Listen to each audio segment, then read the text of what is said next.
Bismillahirrahmanirrahim. Girls, today's lecture is continuation of application of psychology. In previous lecture, we have discussed about clinical psychologists and educational psychologists. Today, we are going to start on with organizational or industrial psychology.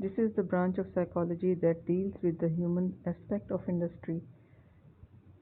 When psychological principles are applied to industry in a way that leads to pleasant atmosphere and more production with minimum labor is called industrial psychology.